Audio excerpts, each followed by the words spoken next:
Well, as you can probably hear, then it's raining quite a lot today.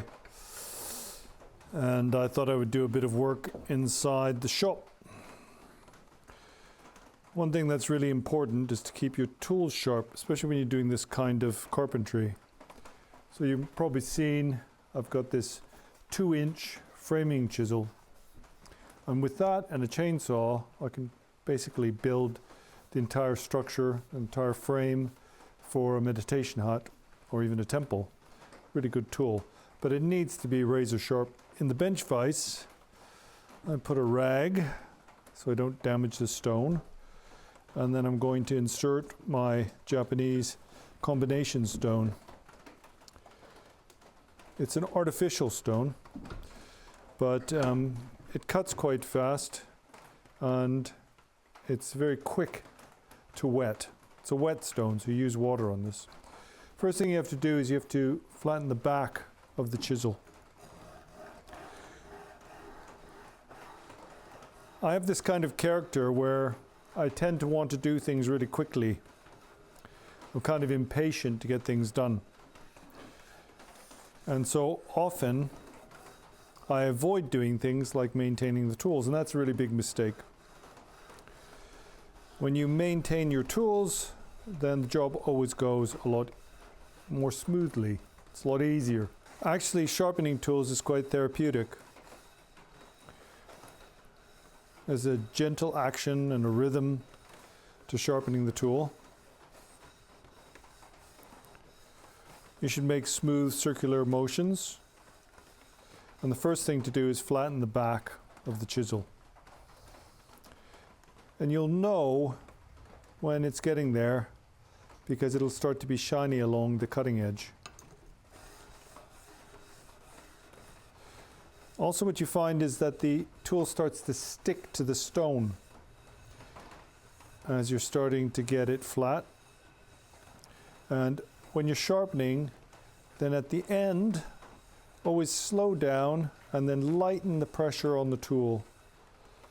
What will happen is you'll form a kind of sticky slurry on the stone. Don't add any more water at this point. And really the chisel should more or less stick to it. And then you know it's getting really flat. You try to use both ends of the stone and turn the stone from time to time, and that way it will remain true or flat. And you can see we've got this kind of mud forming on the stone. And what we want to do is make sure that we just very lightly, in a figure of 8 fashion, drag the blade across the stone until the moisture all dries up. I think the best way to sharpen is to use your ears, because there's a sort of gentle hissing sound. It's a very thin cutting sound. If you've got that, then you've got it in the right position. And like I say, it will stick to the stone. So I've got this framing chisel. I've got my smaller 1-inch chisel, it's the same thing. And I've got the plane. So the plane blade. Just add a bit more water to the stone. Wet it when you start. And again, gentle swirling actions. I mean, you can do circular actions to the left and right. You can do figure of 8. You can go backwards and forwards. Doesn't make much difference. It's a bit more accurate if you use a figure of 8. Really, sharpening tools is a little bit like meditation. You can't rush it, and you have to concentrate. You have to concentrate to keep the mind and the body steady. And if you're careful and accurate with your motions, then what you'll find is you'll get a really razor sharp edge on your tool. And then when you go to work on your workpiece, the piece of wood that you're building, then you're going to get a lot more satisfaction out of your work. Things will go smoothly, as they say.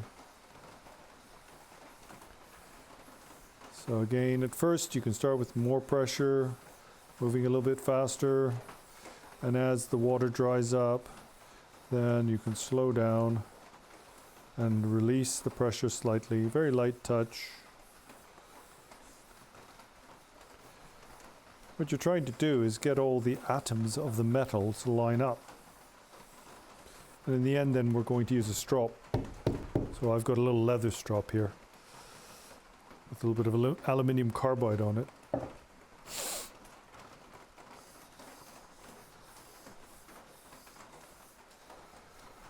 I think for many people in the modern world, especially people who live in cities, then they're suffering from kind of mental illness, I suppose. I mean, we used to just call it stress, right? But we're afflicted by the pace of life and continually trying to achieve our goals with limited resources. The pioneers of the past, then they took with them the bare minimum. Of course, they were poor, they were colonists. There's only so much you can carry on a horse.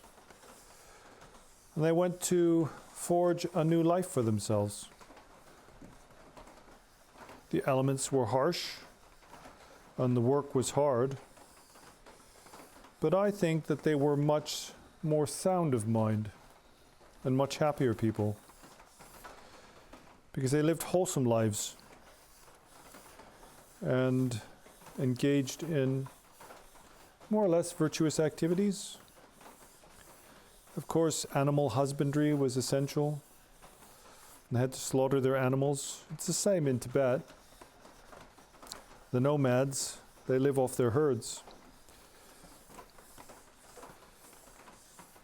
But it was honest work. And what they were trying to do is eke out a living for themselves and their families. And then stage by stage, little by little, they could build a life for themselves, increase their wealth.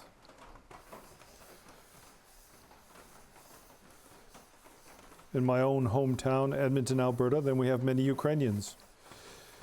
And when the Ukrainians came, over the last 100 years or so, what they used to do was they'd start off by digging a hole in the ground and live in that for the first few years and plant potatoes.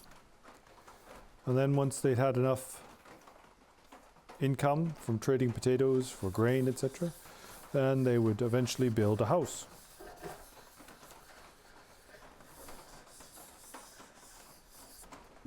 We're kind of missing this in the 21st century, in the modern world, in city living. We've given over our agency to governments and institutions.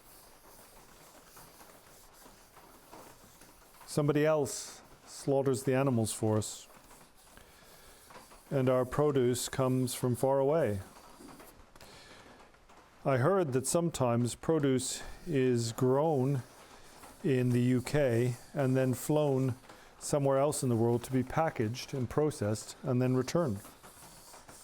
Such is the nature of global economies and supply chains.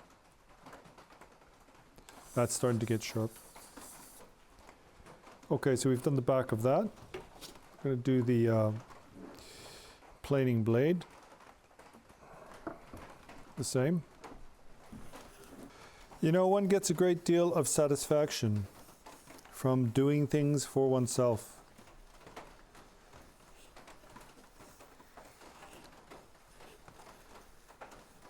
As I was saying, for the pioneers, then pretty well everything they achieved off their own backs. And they could take pride in this. And they retained their skills for survival in the world.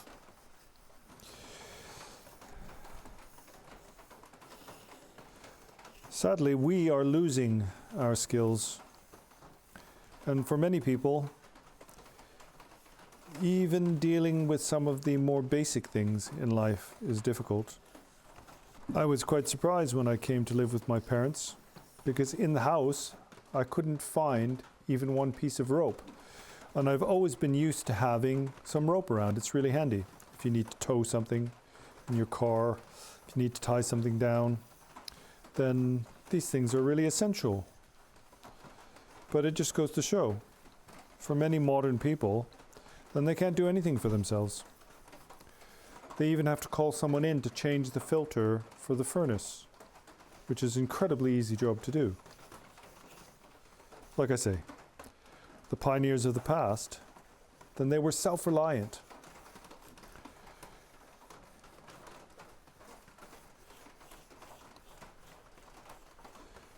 And the work itself is therapeutic.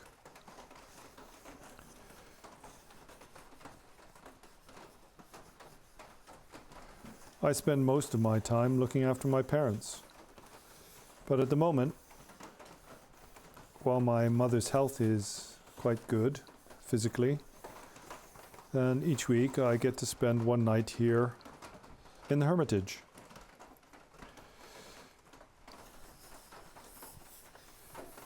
And it allows me to reset.